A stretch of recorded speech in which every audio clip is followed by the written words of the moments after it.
It's in you. Okay. So sabi niya, the most exciting phrase to hear in science,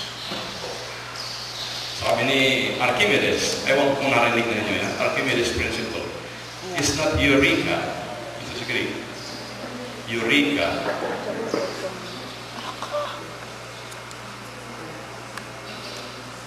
The most exciting phrase in science is not eureka, but rather the word, that's funny. That's funny. Sigaw niyo, that's funny. That's funny. Okay. So lahat palang nakakatawa, when you are happy, when you are joyful, marami kang madidiscover sa buhay. Kaysa nakasimangot ka lagi. Kaya mga kabataan, tinututukan natin ang music, songs, and dancing. Mahirap sumayaw mga anak ng kasimangot. Correct? Oh. Correct?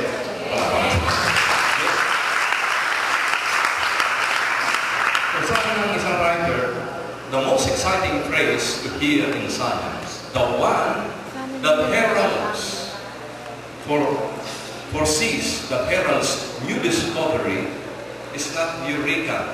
Ito si eureka kasi, si Archimedes principle, ay na-discover niya yung principle of buoyancy.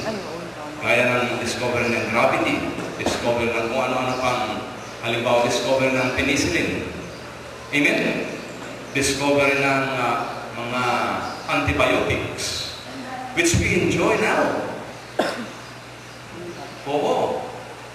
Otherwise, magsisisigaw ka pa. Ngayon, pag binunutan ka ng ngipin, lalagyan ka muna ng anesthesia. Para pag walang anesthesia, bahala ka sa buhay mo. Habang ikaw ay sumisigaw o which one do you choose? Ganun ang operation mo. Pero yung thanks be to God, to the principle of discovery. Sigaw natin, discovery. Discovery. Kasan niya? Discovery. Thanks be to God, ang tao ay nagsasearch. Naghahanap ng katotohanan. Hinahanap mo kung paano ka lalo magkaroon ng joy, peace, contentment in your life. That's the basic need of every human being. So they discover.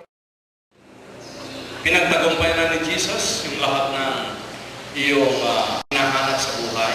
That's what the Lord did. So all you have to do now is to claim it. Sigaw nyo, claim it. Claim. Takasan nyo. Claim. So ika-claim mo na, gagamitin mo na yun. Para it will work, the power of Jesus will work in you. Sigaw natin, discovery. Discovery. Takasan natin. Discovery. So inuulit ko, the most exciting phrase, sabi niya, in science is not eureka, the principle of buoyancy, or the principle of discovering other laws of nature, but the word, that's funny. Kaya sabi sa Philippians 4:4, sabi ni St. Paul, rejoice in the Lord always. Rejoice in the Lord. And I say again, rejoice. Okay. So lagi kang masaya pag uwi ninyo sa bahay, ngayong araw na ito, lagi kang nagagalak, hindi ka nabubunutin, hindi ka na nagtatampo, o kaya out of your mood. Pag inutusan ka ng nanay mo, may ngiti na sa iyong mukha. Amen? No, nakikipag-argue ka pa. Oo. Meron ka ng galak sa iyong puso. See, your energy within you. See, my energy within me, in me, I will use mightily for the glory of God.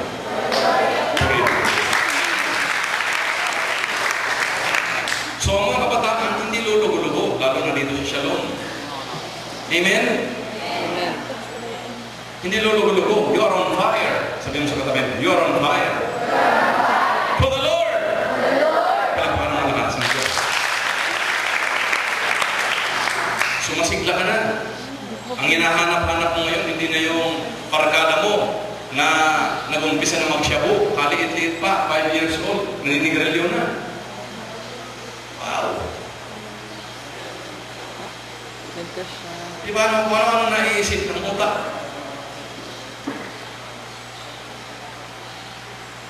Kung hindi, nakatuto ka na. Oh, kaya pag pinagpawisan ka sa kasasayaw mo, nako, ang sarap ng pakiramdam. Talo mo pang nag-basketball.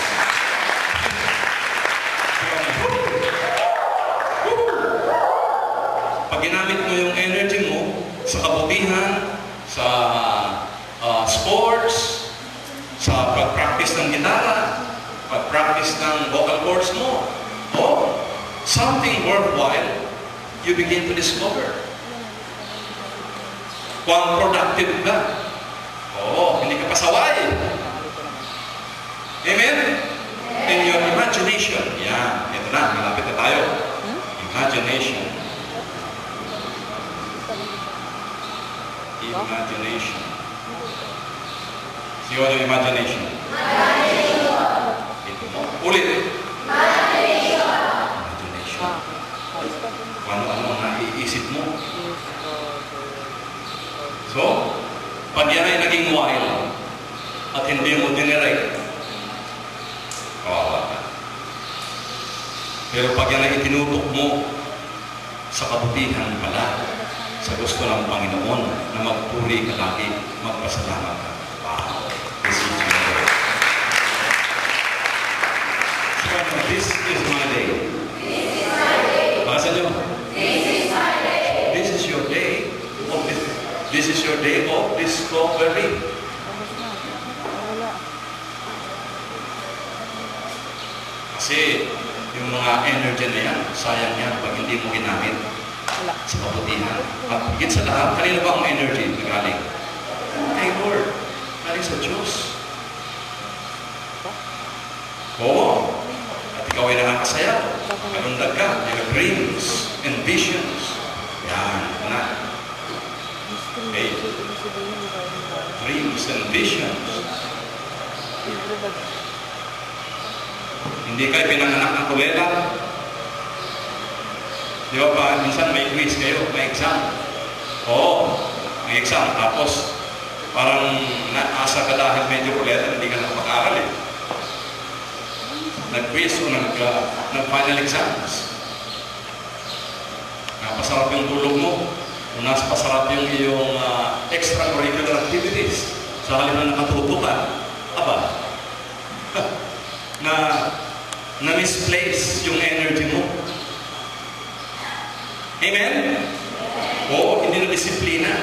Kaya ang salitang discipline is very important.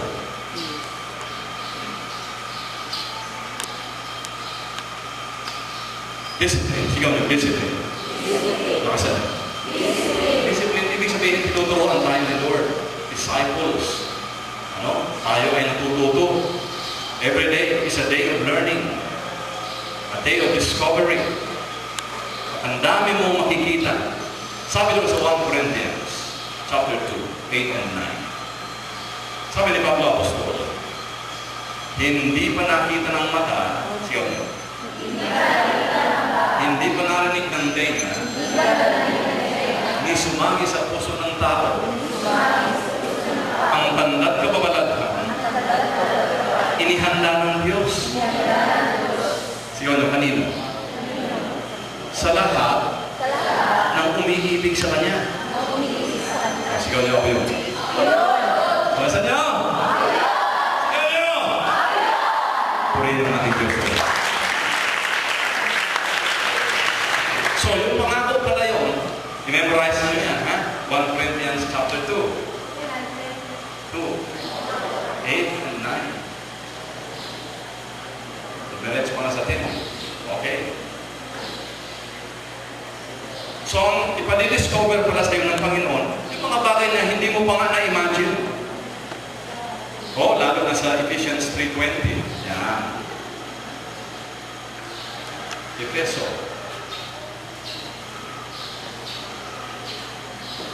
Ang sabi ni Pablo Apostol sa Efeso, Glory be to God. Sigaw. Glory to God. Nakasan niyo? Glory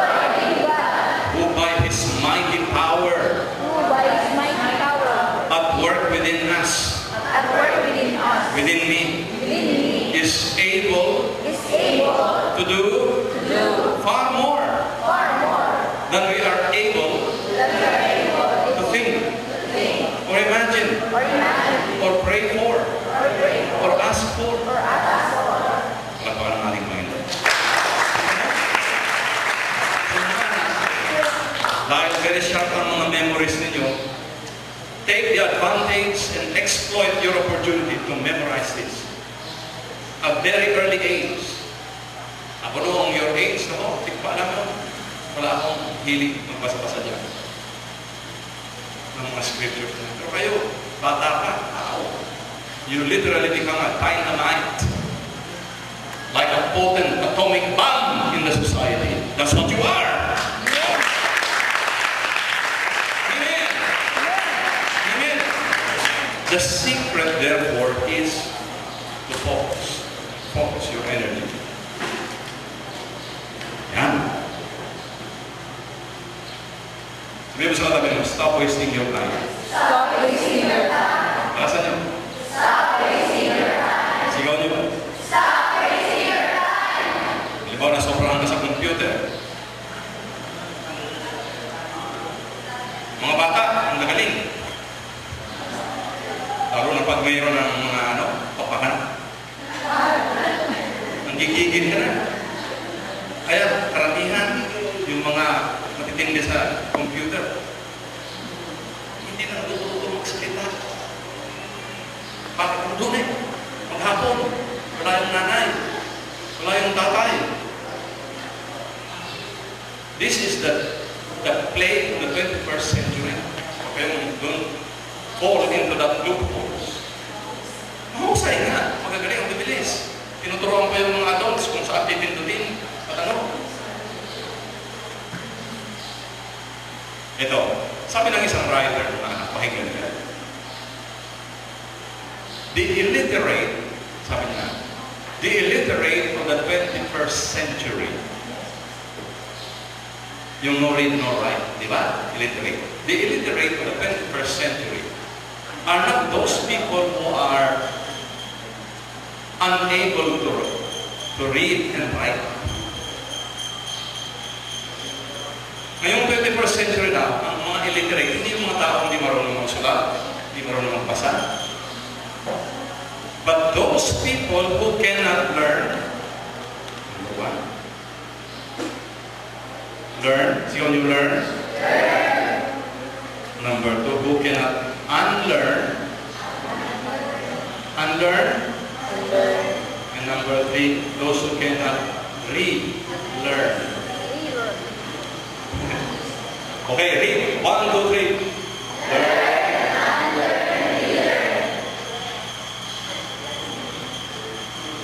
Learn. You learn the language. Unlearn. Yung mga tinuro sa yung mali, kailangan ma-unlearn mo yun. Dismiss. Sigaw nyo dismiss. I-dismiss mo yun. Mga maling turo. Halimbawa, pinagsasabihan ka ng iyong mga kamag-anak. Ako talaga anak, ipinanganak tayong mahirap. Kaya ikaw rin mahirap. Pati mga magiging anak mo, lahat mahirap. Lahat ng linya natin mahirap. Hindi totoo yun. Kasi numalingan ng diablo yun. Therefore, you have to unlearn those wrong teachings o kaya brainwashing na narinig mo. You are special. You are blessed. God has a beautiful purpose for your life.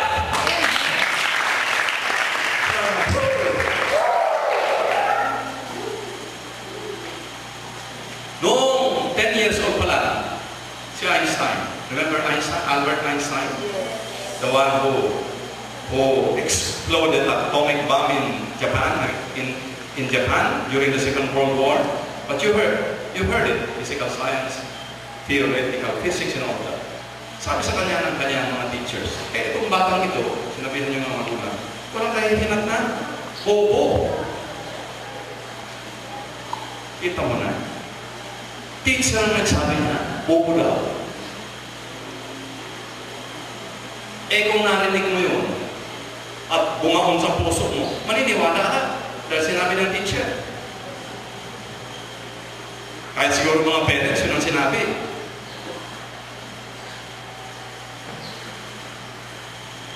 Mag-iingat kayo mga anak sa naririnig ninyo. At kailangan wise ka kung ano ang tama o mali. So yung batang 10 years old na bobo, sabi nila, actually he failed in algebra. Siguro dahil in-brainwash siya na talagang bobo siya. Pero hindi siya naniwala doon. Siya bobo.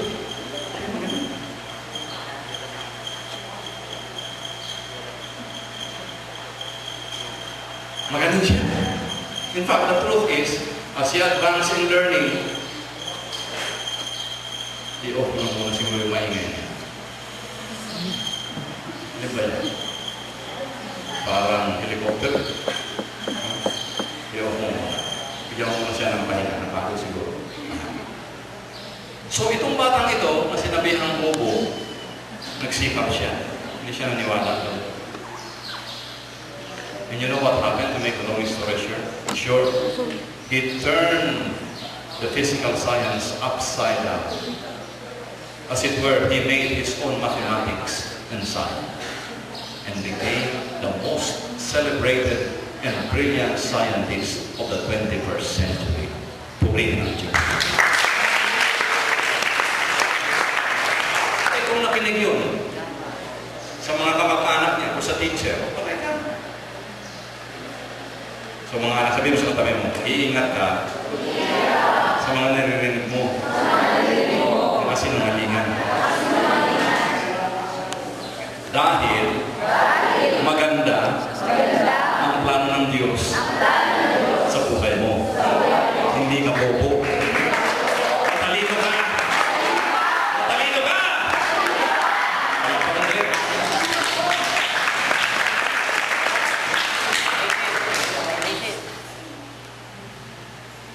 Bakit matalino ka? Inherently speaking. Sapagkat, ang sabi ng banal na aklat, you are created in the image and likeness of God. Ano mo yan? Nilalang ka, kawangis ng Diyos. Amen? Kawangis ka ng kawangis ng Diyos. Tasan nyo? Kawangis ng Diyos. Ano ang sabihin ng kawangis? Created in the image and likeness of God. Isigaw nyo, the God in you. The God in me. The giant in me is ready to explode.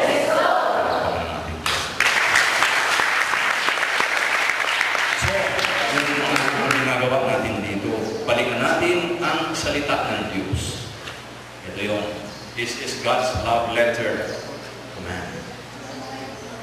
Mga anak, ito ang love letter. Kaya kung kilig na kilig ka, at narinig mo yung mga pambola ng mga admirers mo, ingat ka, ha?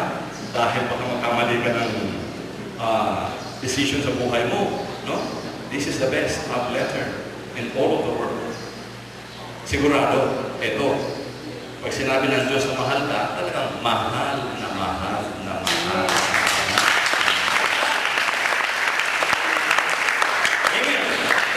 Sobra pa sa pagmamahal ng iyong nanay at tatay, ng iyong father and mother, ng iyong mga kamag-anak. Oh? Kaya nung sabi ni kay Jesus, sabi ng mga disipulo, Jesus, your brothers and sisters, your mother, they are all there waiting for you. Sabi ni Jesus, who is my mother, my brother, my sister, my relatives? Sinagot niya, those who do the will of my Father in heaven. Those are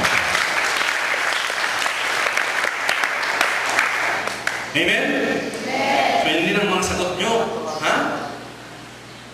Yan din ang dapat sagot mo. Who are my brothers and sisters? Those who do the will of my Father.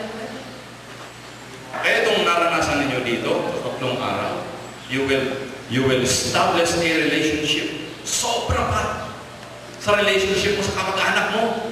Lalo kung hindi sila nakarating dito. Amen? Ang language mo iba na. Hindi ka na sentimental patungkol sa porket siya ay ganito, ganyan. Lalo na sa mga Filipino way of thinking. Masyadong malalim ang tinatawag na family concerns. Kaya pati sa politika, daladala. The principle of nepotism, once nasa power na, ayaw na umalis. Tapos na ang asawang lalaki, banat yung asawang babae. At meron pa, sa kamalinis nung yata yung tatay at anak ang nag-aaway sa politika. Bihirang buhay na. Kita ninyo, mga kapatid? Ang hirap no? So, something very powerful. Sigaw natin, learn, unlearn, and relearn. Ang bilis ng process of learning yun. Through computers, through text, through internet. Napakabilis. At ito ang sinasabi ni Isaiah doon sa chapter 12 verse 4.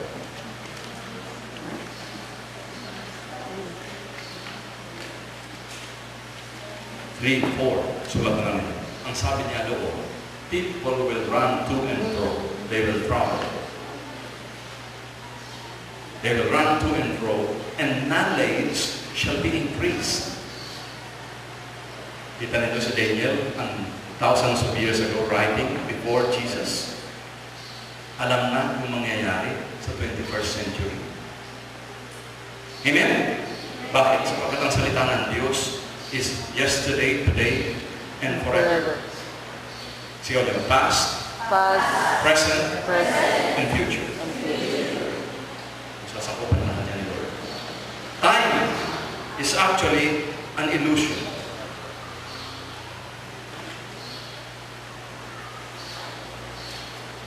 Sabi na isang writer. So sabi niya, the only reason for time, like your schedule, is so that everything doesn't happen all at once. Sabi ng Mark 11:24.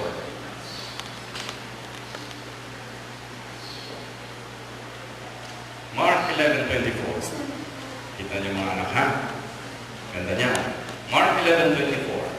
Sabi niya, when you pray, sigaw niyo, when you pray, and ask for something, believe that you have received it, and it shall be done unto you.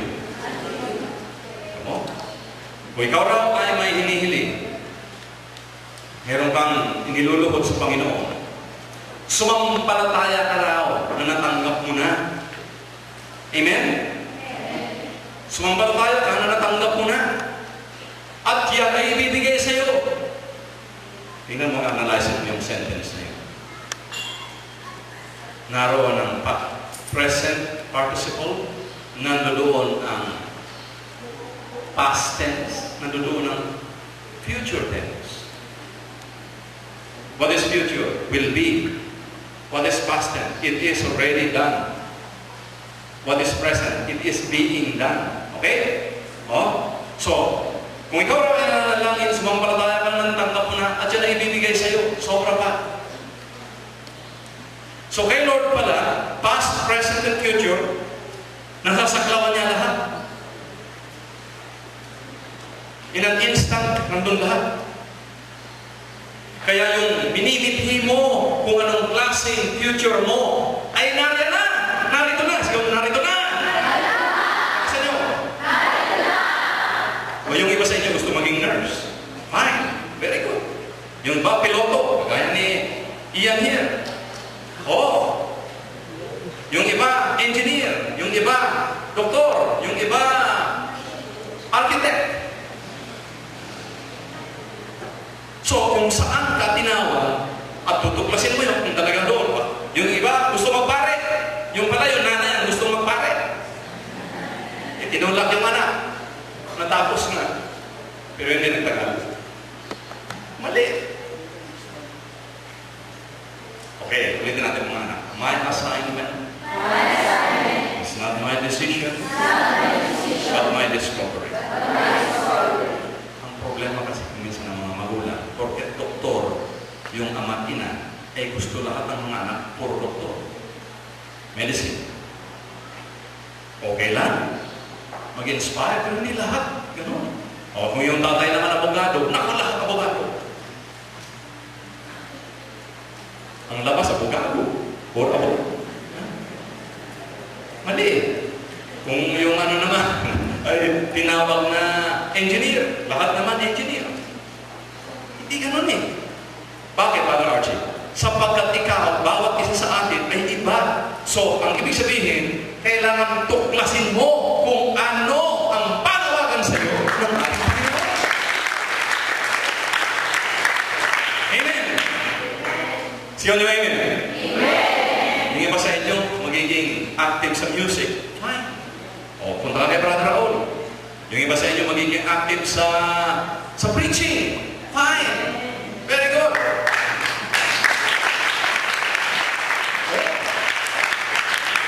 Yung iba, magiging active sa fundraising. Mahilig sa business. Fine. Go there. Yung iba naman, mahilig sa follow-up ministry. Walang assignment ng mga tampuhin at mga pasaway. Wala yun. Sa diablo yun. Okay? Pero yung assignment mo para lalong mag-build ang kingdom ng ating Panginoon is just waiting for you to discover day by day. Amen? Kaya pag na-discover mo na kung saan ka, tatakbo ka ng ayos. Kaya sabi ni Pablo Apostol, the 6:4 ng Galatians. Sabi niya, pagbutihin mo anak kung saan ka tinawag ng Diyos. Okay, supposing, ito ang panawalan sa akin, itong linyang ito. Okay, tatakbo ko na maayos. Huwag kang titingin-tingin sa kaliwa o sa kanan. Dahil mauuntog ka. Tingnan yung mga nasa racing car, yung mga nasa sports car. Pag yan ay nag-drive, ang bilis niya. So kung hindi ka attentive sa ginagawa mo, pwede kang sumalpok sa walls na katabi mo. Amen? Just in a few seconds, pwede kang bumalandra kung saan-saan. Because of your focus. So sabi ni Pablo Apostol, anak, kung nakita mo na, na-discover mo na kung saan ang assignment mo, pagbutihin mo doon. You walk, you run, according to your pace, fine. At ito na, huwag kang titingin sa kanan o sa kaliwa. Bakit ka? Bilis-bilis. Bilis-bilis. Relax ka na. Kung ang kabagalan mo parang pagod, sige. Pero minsan ang pagod nakaka-overtake. Ang buhay, kapatid, hindi yan sa pabilisan. Kung consistent ang iyong tutok sa iyong patutunguhan, kahit mabagal, wow, makakarating ka. Amen? So, the secret therefore, sabi ni Paul, never compare yourself to others. Sigaw mo. Ulit. Ulit.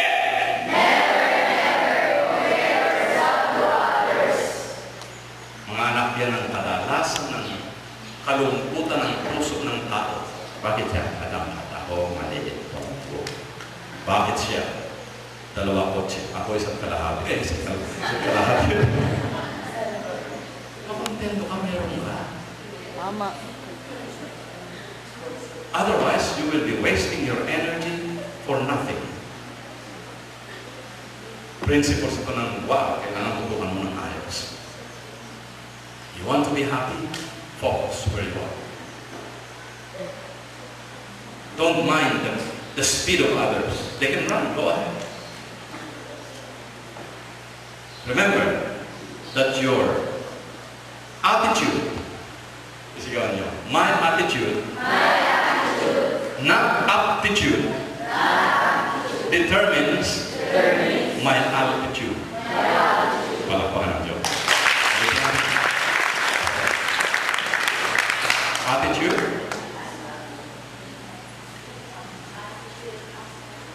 Attitude, ugali, character.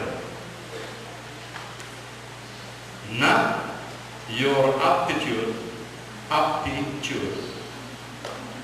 determines your altitude. What's altitude? The height of your achievement. Mga anak, your attitude. Ano yun? Character. How do you respond? How do you react to situations? Tuturuan kayo ng Panginoon kung paano ka mag-react. Sabi ng nanay, anak, pakikuha nga ng kaldero doon. Natok ka ako na yun. Wala ka ako sa mundo. It's a reaction. Tuturuan ka ng Holy Spirit. Nanay mo yun. O tatay mo yun. Listen. And obey your parents.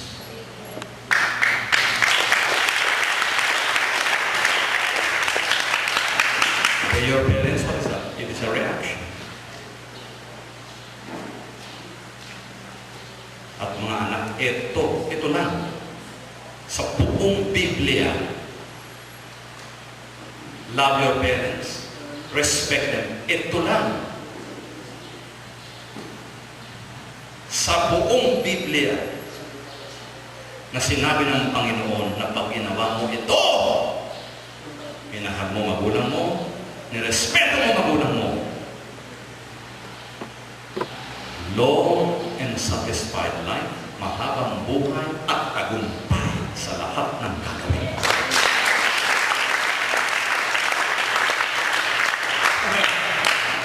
Makinig kayo ng ayos, mga anak. This is the key to real victory. Eh, paano Brother Arch kung yung tatay ko na sekto, sabi ko ako pasaway, siya pasaway? Ay, okay.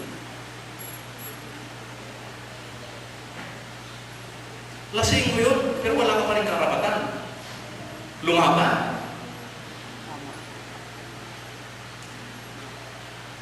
Sinabi ng tatay, huwag ka maninigal dito. Pero siya, grabe, parang pugo ng bibig.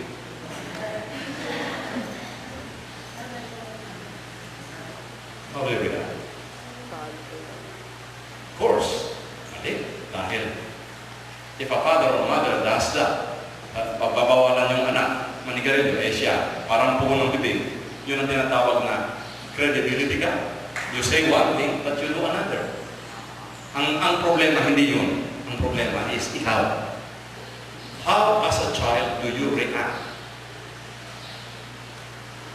And this is one of the principles for real discovery. Okay, sige lang. My reaction will determine whether I am a victim or a victor. It's my choice. So mga anak, mula ngayon, tandaan nyo ng mabuti. Ang tagumpay mo nakasalalay sa iyong reaction. So bantayan mo.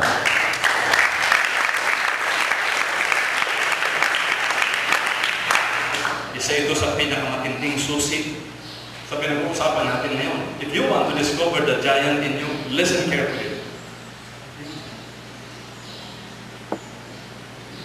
Reaction. Kaya ang Biblia puno ng reaction. Ano ang reaction? Philippians 4:4, rejoice in the Lord always. Don't worry, be happy. That's a reaction. Pumapaon ba sa inyong mga puso, mga anak? Ha? Pumapasok ba? Lagi ka nakangiti. It's a reaction. Nag-practice ka na dito, nagkasasayaw. At saka, how to react? So pag-uwi mo, ako, kaya na kaya ka. Yung iba, ang mga anak, no, hindi nagmamano, may pag-uwi. Wow, may ganun pa eh.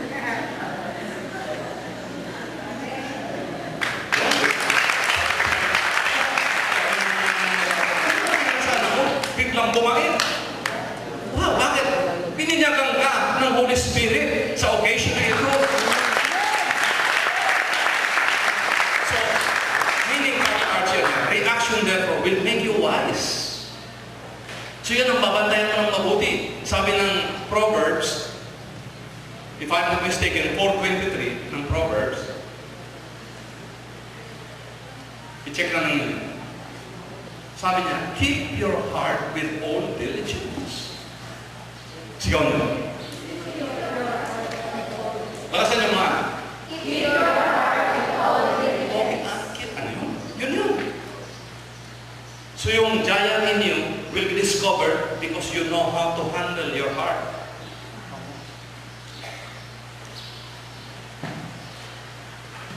Pag ang mga reaction mo, nakakainis naman. Umpisa pa lang ng magbakan, talo ka na. Mali ang reaction mo, anak. Kikinig kayo.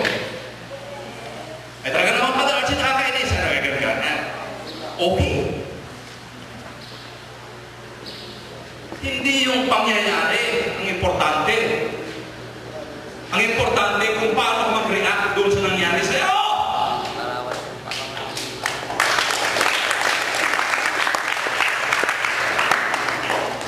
Nag-away ang tatay at nanay mo.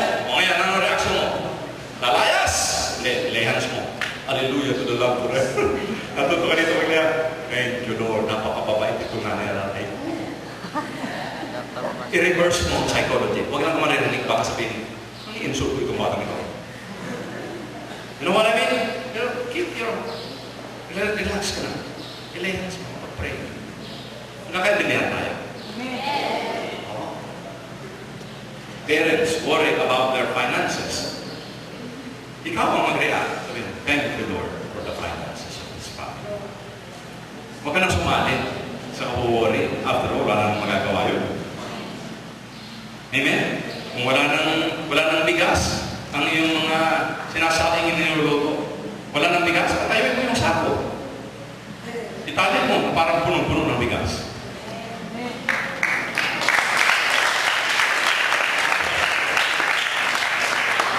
At pag ka nang sasali, oo nga tatay at nanay, hirap na tayo, wala pang bigas, wala pang ulam, patay. Hindi. Sabihin mo ngayon, ito na ang narinig mo. Sabi na natutunan ko kay Brother Tigoy, mga preachers, the Lord will provide for all our needs.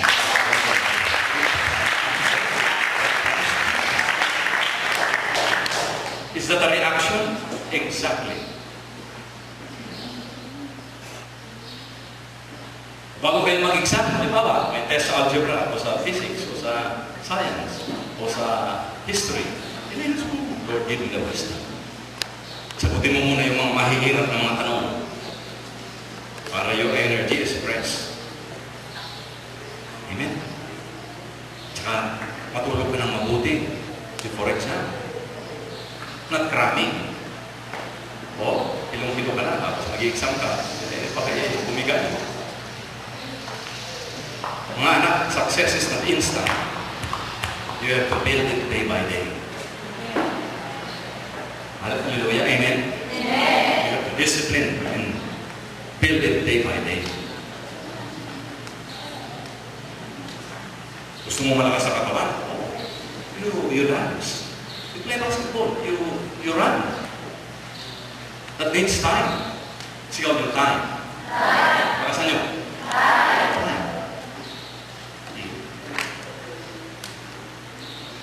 Sa ministeryo, Father Archie, wala na akong may bibigay. Not even finances. Fine, no problem. But you have your time. The fact that you are here, you gave your time. 3 days, that's time. So anything, mga anak, na binibigyan mo ng time, you are pretty serious about it. You give your time to playing the piano. It's an investment. You give your time playing the guitar. That is a seed for the glory of the kingdom of God.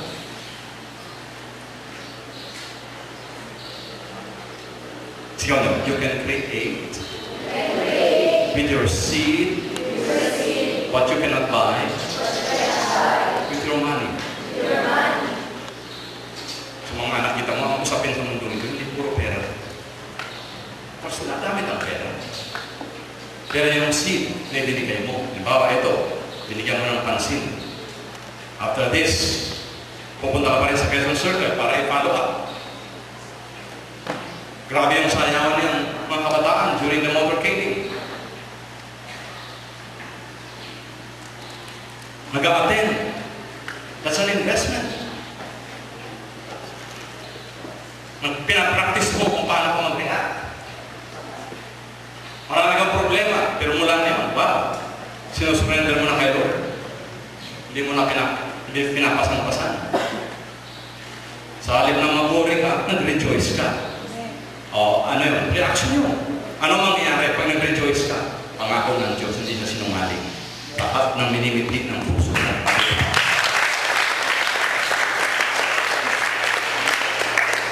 Amen? Amen.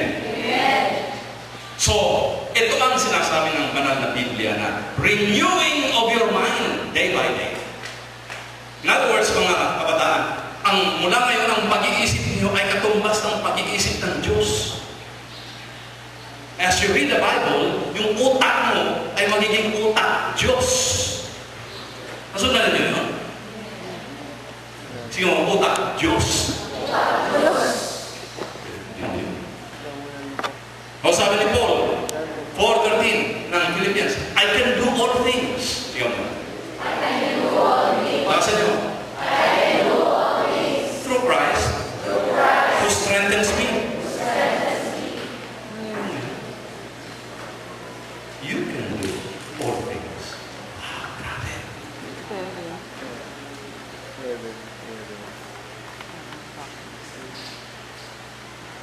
You can do all things.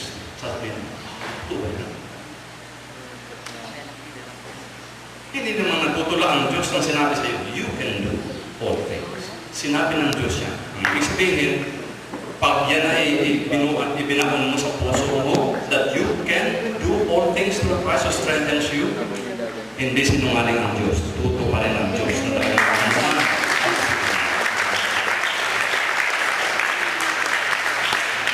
Amen? So, young people, those are not just memory verses. You should be able to let the power of God operate in you. Dahil pag sinabi ng Diyos, totoo ang Diyos, hindi sinungaling na tumas ng tao. Correct? Right? Pag ipinangako ng Diyos, mga anak, siguradong totoo pa rin yan. Sinampalatayanan mo, matutupad sa buhay mo na hindi mo sulat.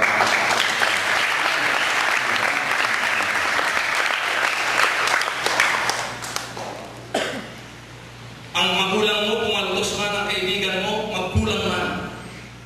At sino ba ang tao hindi magkukulang? Lahat naman may magkukulang. Correct? Amen?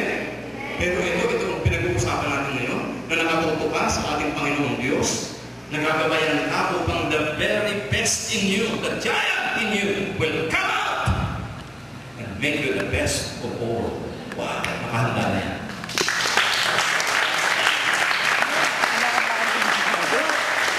Sige nyo, amen. Masa nyo, amen. So, Father Archie, what are you trying to really drive at in these few moments that we are together? That what we are driving at is this, mga anak, na hindi lang ninyo memorizing ang salita ng Diyos as good as it is and should be, but you let the power of God literally operate in you. Meron akong kakilalang bata, 4 years old pa lang, yan sa Payatas. Abang husay ng bata niya, 4 years old. Yung tatay niyang lasenggo, ipinagdadasal niya, kasama yung nanay. Panginoon, matatapos din ang paglasing ng tatay ko. Pakinggan mo ng pangpuo Diyos sa aking mga. In the name of Jesus. Amen. 4 years old, yun yun natin. Sa pagdadasal ng bata, nagbago ang buhay ng bata.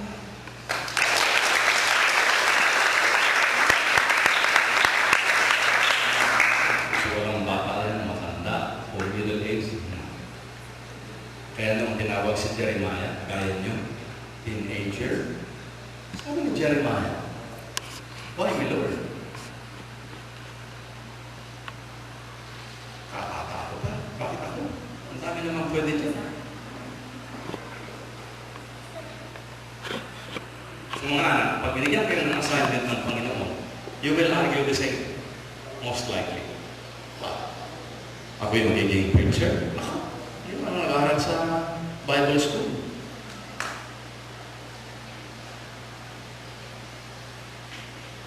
Hindi pa naman ako college. Wala pa akong degree sa Bible.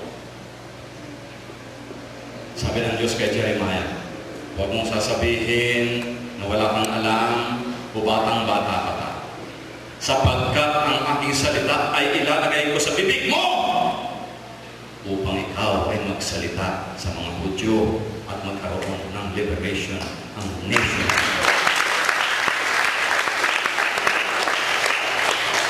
So don't argue that you are a child. Say that you are a child. Sabi ng Diyos. Sabi mo sa katabi, kailangan kapatid, sumunod ka. Huwag ka nang mag-argue. Huwag ka nang makipagdebate. Sumunod ka lang. Manod ka. Mabuti ang Diyos. Parapakan ng Diyos.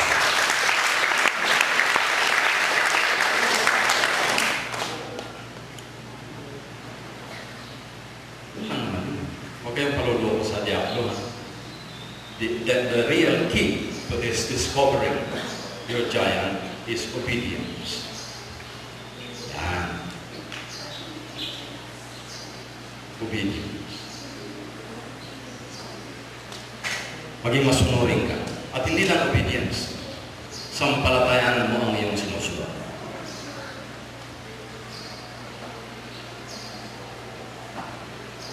Pero mo yan, dito, nananalay tayo sa dugo ninyo, yung mga future presidents and businessmen dito sa bansang ito. Matataas ang katungkulan ninyo. Bakit? Kasama mo ang Diyos.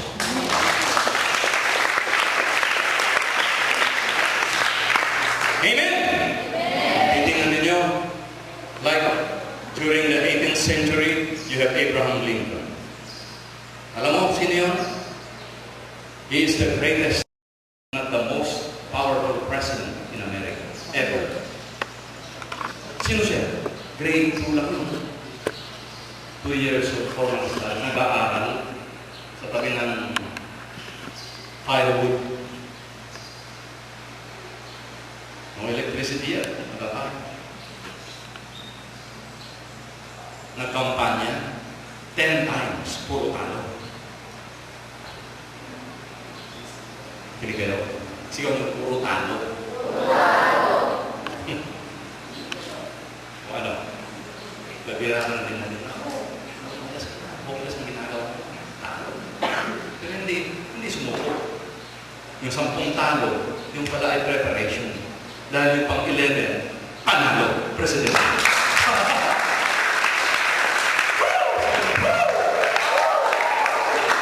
Ito mga anak ko, itetest talaga ang patience ninyo. Maniwala ka. Hold on to the promises of the Lord. Success, mga anak, is not easy. You have to pay the price. What price? The price of discipline, focus, and constancy, dedication. Tsaga! Patience! Na hindi ka kakaliwa, hindi ka kakanan. Oo, totoo. Nagtagumpay na si Jesus, pero depende sa'yo. Hindi ka naman bubuhatin. Rosalie, ng Panginoon, daling ko ito sa promise na. Hindi ka naman, tatakbo ka. Ikaw ang kikilos! Purihin ang Panginoon. Amen? Kikilos ka.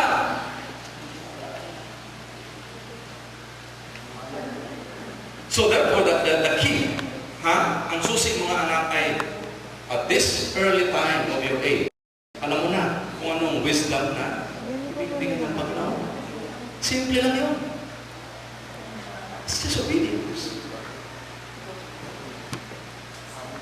Mahirap ba intindihin pag sinabi ng Diyos, mag-rejoice ka lagi, ano man ang problema mo, lumundag ka, sumayaw ka. Hallelujah, kailan wala nang bigas pag-uwi. Ay, hallelujah. Sige. Nag-aaway yung magulang, yung anak, nasa circle. Ako. Dahil sa iyo na ikaw ay nagtyaga, bata ka pa, ang buong pamilya mo, madadala mo kay Lord.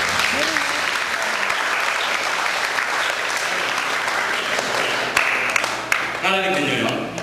Meaning, yung salita ng Diyos na it's beginning to operate in you, hindi basta, narinig ko yung Father, rejoice in the Lord. Eh, lagyan na nito. Don't worry. Be happy. Ano yun? Paglabas nyo dito, okay, hallelujah. Thank you, Lord. Wow. Pero paglabas mo, testingin kung anong klaseng rejoicing yan. Hindi paglabas mo dito, hindi lahat rejoice. Correct? Makikipagbalyahan ka na. Pero natutunan mo dito, i-practice mo na. Noon, pikon ka. Ngayon,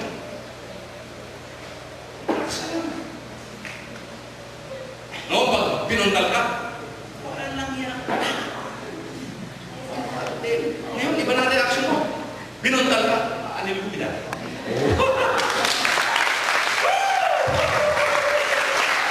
Nabigla yung nangiinis sa'yo. Ano nangyari kay hallelujah?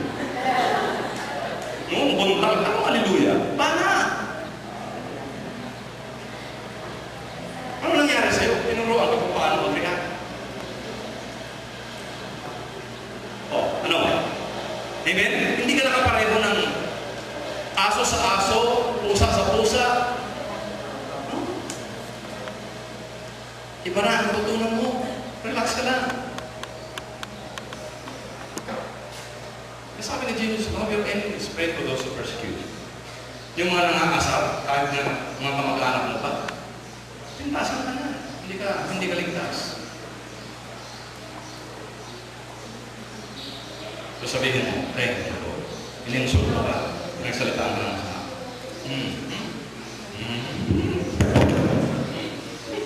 Amen? Yung mga masasamang salita lumalabas sa bibig mo. I-tame mo na. Wala kang magawa, isayaw-sayaw mo na lang. Hindi ka. Hindi na lang. Walang hiyakan. Walang hiyakan! Ngayon, iba na sabihin, hallelujah.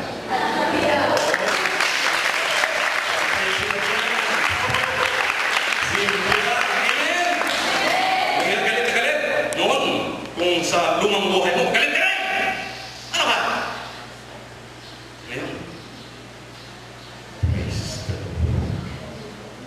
magiging natin yung kaaway mo maniwala, mapapagod yun.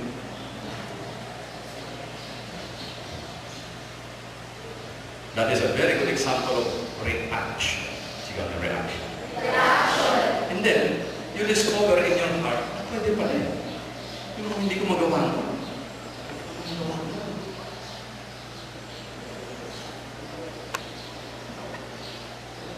Nasusunod yung mga anak.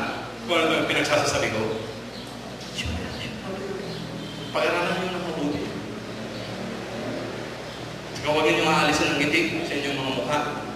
Mula ngayon, kahit mag-practice ka sa salamin. Practice.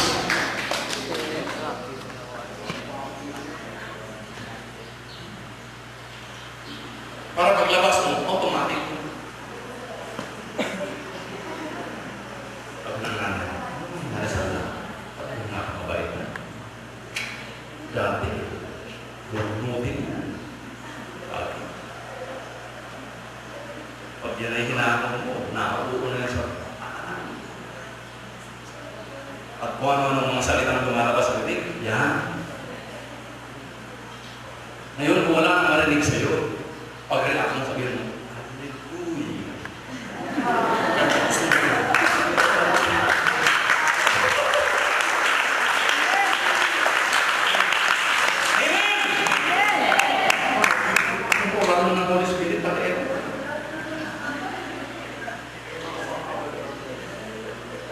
Napipicture na mo ba tayo? Tapos sa umpano. Thank you. Kita mo na? Ay, iba mo. Magtataka yung mga sabi ng kaaway. Thank you. Hindi mo kagalaw yun. Kasi na-freeze sa reaction. Binanatan ka, bigla ka rin. Okay, ito ka papatalo. Nakahilo.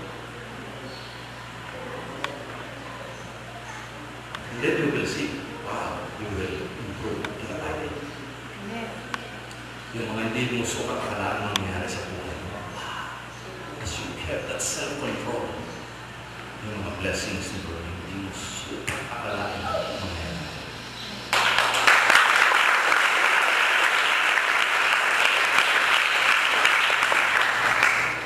Bakit sinasabi ko? Kapag mga ko rin. Oo. Pumapatol. Oo. Sabihin mo lang, pag pinanatan ka, hindi po niya. Madalas to, gumagawa ka ng tama, mabuti, binanatan ka. Sabi ni Lord, rejoice and think that your reward is great.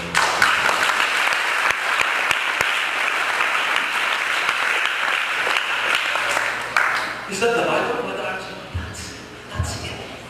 Yun. Tinuturoan ka kung paano mag-react para yung potentials na narito na bilang na sa'yo, purify ka ni Lord. Self-control, temperance. Pagtitimpin sa sarili, paano mag-react sa tao. Huwag kahit kanino. Wala kang magawa, hindi ka na. Kahit take mo na. Nangiting aso. Okay. Susunod na lang yung totoo. Sigaw ng mga anak. If you can fake it,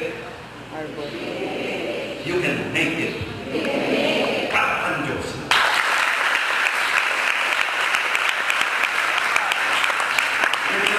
If you can fake it, you can make it. Ibig sabihin yung mga taong nakakainis na talagang nako, mga pro ang mga pro. Kahit na-fake pa, okay lang. Practice mo lang. Hindi. Siguro namin, mga taong nakakainis. So kahit ang ngiti mo, fake muna. Okay lang, just go ahead. Susunod na makikita yung smile mo, natural na. Bakit? Galing na sa Facebook. Amen? Hindi ka na maging pagpuntalan. Hindi ka na mag-a-argue o kaya magpasalita ng matakalim ng mga salita. Amen? Natuto ka na, magpigil sa sarili mo. Boy, that's a reaction. So many accidents, for example, in the highway. Marami na sa bilangguan porket anak ng mayaman. In 1 second, you can fire your bullet and kill a person and destroy your whole future. Ikinig kayo. Dahil ganun, masyadong choleric, masyadong temperamental. Simple lang, nasa highway. Dahil dinusunod yung gusto niya, o ayaw, in a few seconds, makapatay ng tao. That destroys your future. You landed in prison. Isang squatter nanalo sa loto. In one night, 45 million pesos. Sounds good, ano? Loto, ha? Sa luluto ko yun. Ang karoon mo sa impyerno niya. In one night, 45 million pesos. Pero in that same evening, pinatay niya yung kanyang kaawa. What happened to the 45 million? You landed in prison. Hindi na nagawa ng mabuti sa iyo. Amen? Pagkos, sa halip na kabutihan, ang nangyari sa iyo, kapahamak ang panginabot. So yun ang mga tao, may pera, pero hindi marunong gumamit. Simple po. Kaya ito, palang na-upload ng anak. Pasado na tayo, gusto ko. Pasado na akong 1 hour. Ito yung pinagkakaabalahan natin. These 3 days, I hope and pray that you will focus on this mga anak. Read it again and again. Especially the New Testament, yung may mag-umpisa. Ituturo sa iyo kung paano ka mag-react sa buhay. Ituturo sa iyo kung paano mo tutuklasin ang pinakamagandang plano ng Diyos sa buhay mo.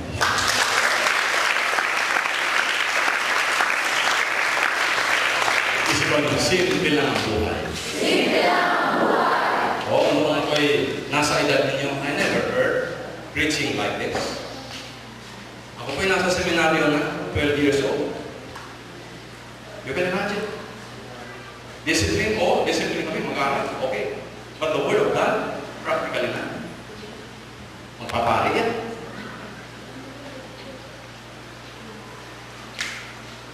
But you have it in 3 days. Mga anak, kita niyo.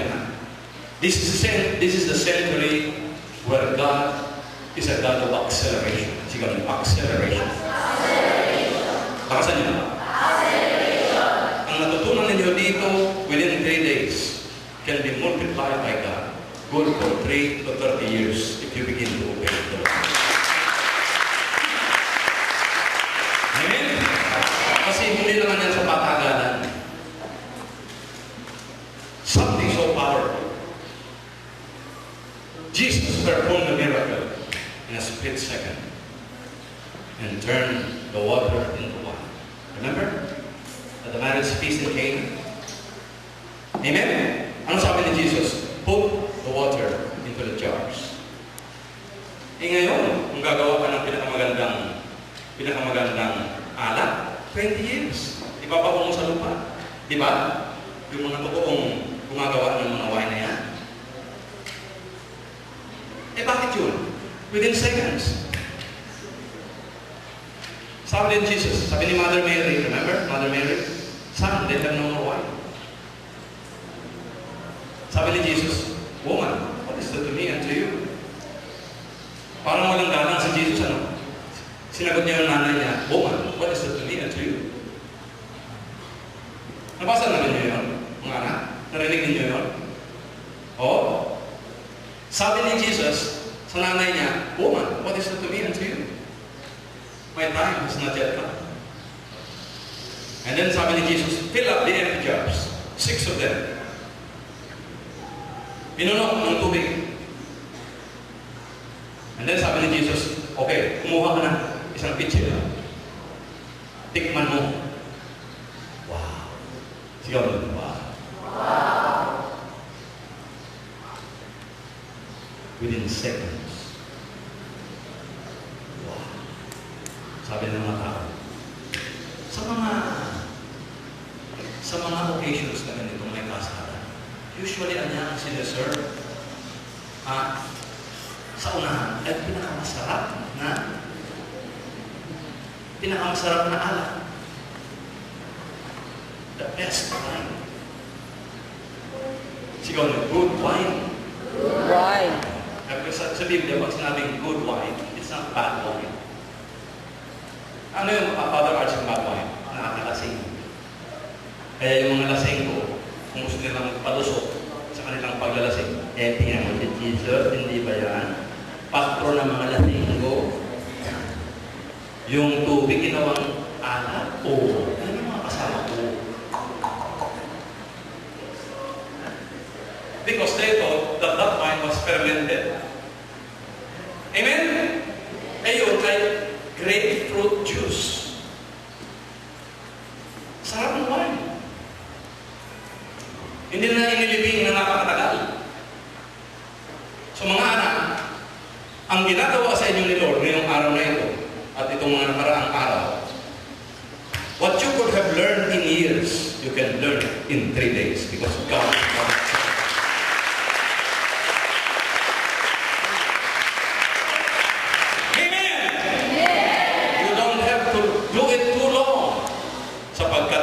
I-reveal sa iyo ng Panginoon ang kanyang katalinuhan na galing sa mataas na taas. That's what the Bible does. Ha? Ito yun.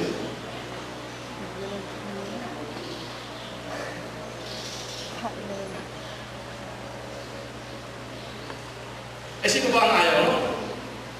Yung iba nag-aantay na gumaling. Sabi ng doktor, kailangan mga 5 to 10 years of medical, physical therapy.